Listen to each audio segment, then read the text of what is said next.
In Marvel's Black Panther film, Killmonger says, "Bury me in the ocean with my ancestors that jumped from the ships because they knew death was better than bondage."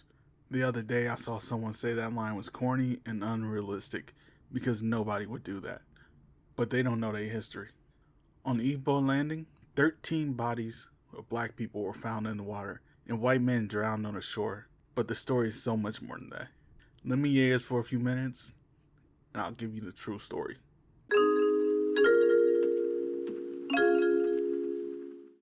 In 1930, Floyd White, a former slave, was asked if he knew the story of Igbo Landing. He said that's the place where they bring the Igbos over on a slave ship. And when they get there, they ain't like it. So they all start singing and they march right down into the river to march back to Africa. But they ain't able to get there. They get drowned. The story of Igbo Landing is legendary in the United States, eastern coast of South America, the Caribbean, and of course, West Africa. It centers around the Igbo people. The Igbo people live in Nigeria, Cameroon, Equatorial Guinea, and Gabon. One of the ways they stood out is Ichi, a ritual facial scarification. Unlike the Nazis who used to cut their own faces to pretend they had battle scars, some Igbo have a ritual called Ichi, which is honestly cool. It's pattern facial scarring. It can be a way to symbolize that they were men or women of great influence, but it can also be a symbol that they had cleansed some abomination from themselves, or it meant they were given the ability to perform certain rituals. There are multiple styles. Some could be simple, but others are incredibly complex. Originally, the scars were to represent the Inari civilization far in the past. The scars were given to those said to contain sacred powers of Eze Inari, the original priest and king of the Inari. They were allowed to use the Spear of Peace and the Staff of Ancestral Authority. Two styles were popular. The first is a vertical line from the center of the forehead to the chin, and another horizontal line from the left to the right cheek.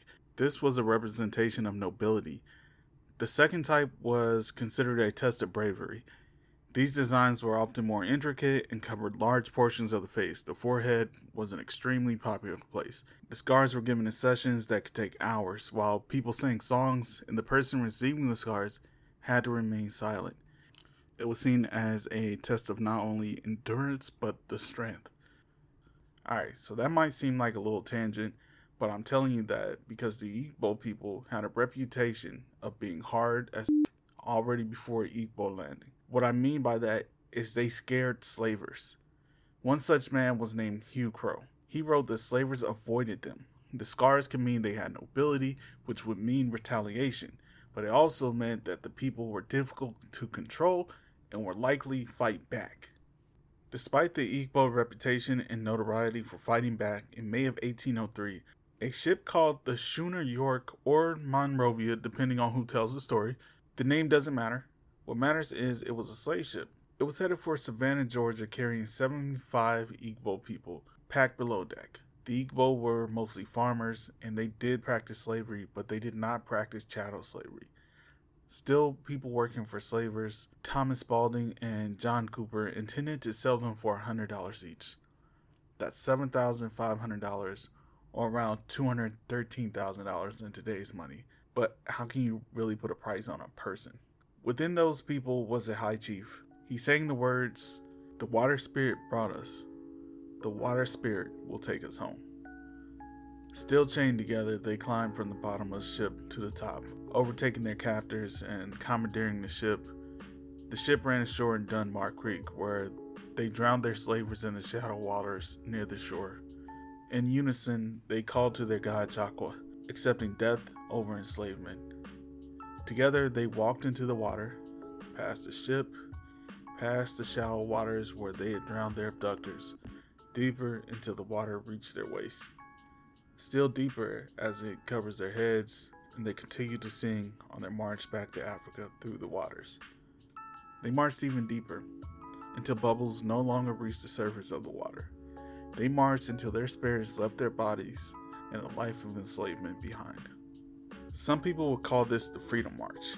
Others didn't believe it actually happened. They thought it was just an old folklore until somebody actually looked into it around 1980. They saw written accounts by those who had witnessed it, such as Overseer Roswell King, who was said to have pulled the bodies from the water. Some writings say 2 people survived and were sent to Spalding Island, Georgia.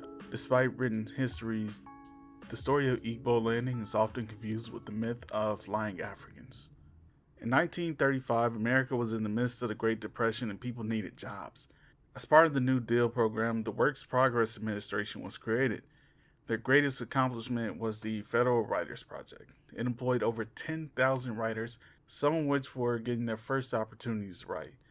Names like Ralph Ellison, Dorothy West, Max Bodenheim, and Claude McKay. Many of the writers worked on the American Guide series, which was made up of guides for all the American states, Washington, D.C., Puerto Rico, and Alaska, because it wasn't a state yet. More importantly to us was a project they simply called the Slave Narrative Collection. It was filled with 500 photos and 2,300 interviews with formerly enslaved people.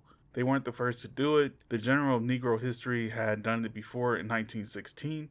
Charles S. Johnson of Fisk University tried in 1929, and others tried as well, but they didn't have the money to go as far. It wasn't universally loved.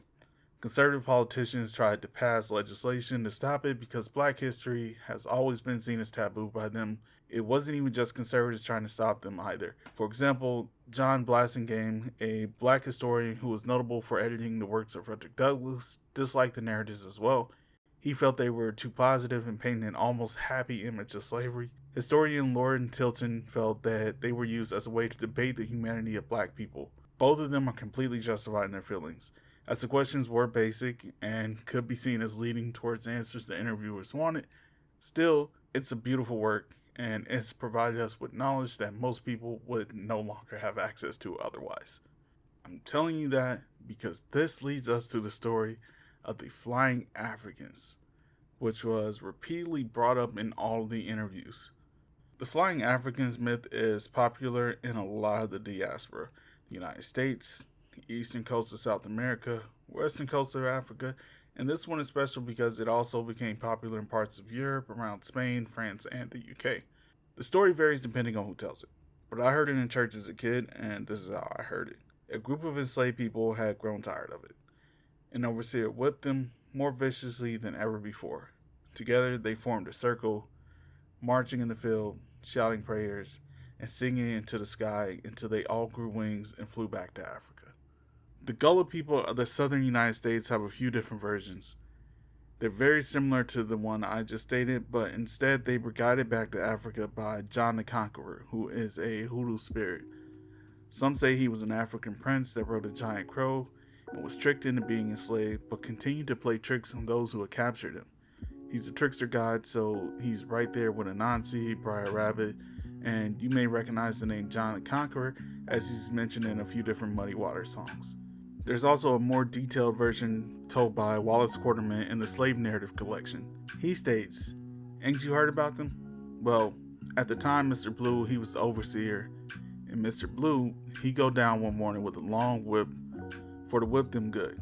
Anyway, he whipped them good, and they got together and stuck that hole in the field, and then rose up in the sky and turned themselves into buzzards and flew right back to Africa."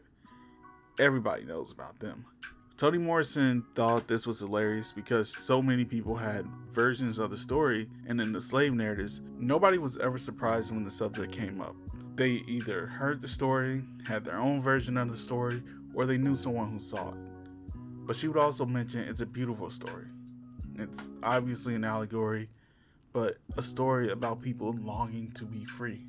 The Igbo who marched into that water had the same wish as those who told stories of the Flying African: to be free.